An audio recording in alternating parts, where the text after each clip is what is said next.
Okay mga kagariks, mga igsuon, mga suki na itong tigtanaw sa atong video, no? Ah, gamay lang nga tips mga igsuon kung unsaon pagsugod o pagbuhat sa sermon.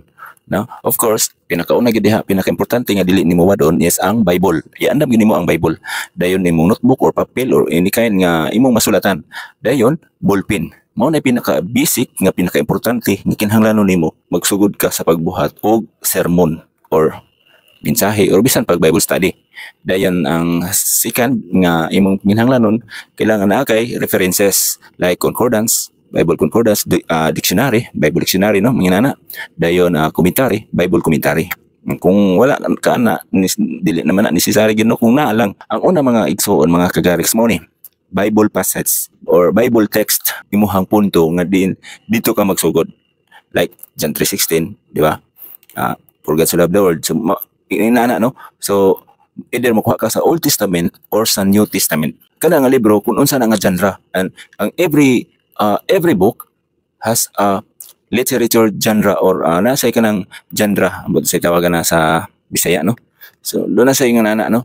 Then kinahanglan nga mabalaan na nato ang istorya o context or kung unsa ang nasa hunahuna sa nagsulat.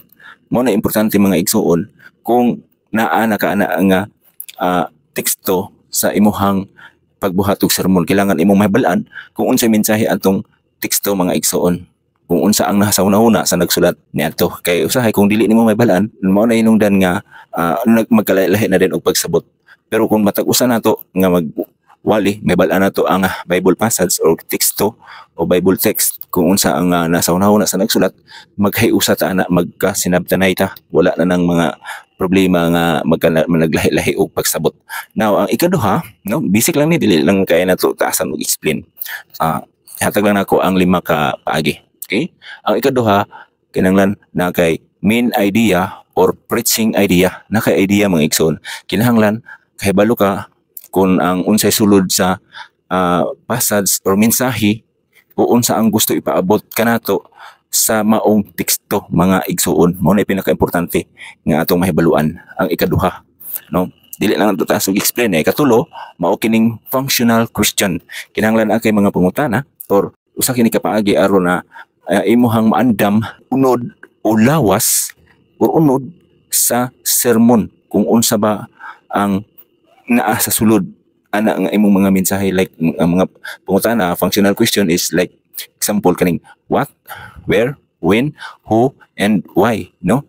Aron mapaabot nimo ang gusto nimong ipaabot sa mga tigpaminaw. Mao na mga igsuon ang functional question. Ang ikaapat mga igsuon transitional statement. Kining transitional statement mao ni ang pinagsamang main idea or preaching idea og ang functional question. Hiniusa nga main idea or functional question. Mao na siya mga igsuon. Then ang ikalima mga igsuon, ang sermon outline. Now kung makuha nimo ang upat, no, Bible passage or Bible text, context or ano, no, main idea or preaching idea, then functional question, transitional statement.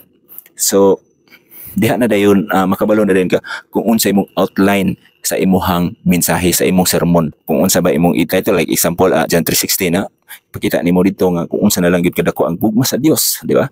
About love, no? Gipadala ni ang iyang bugtong anak.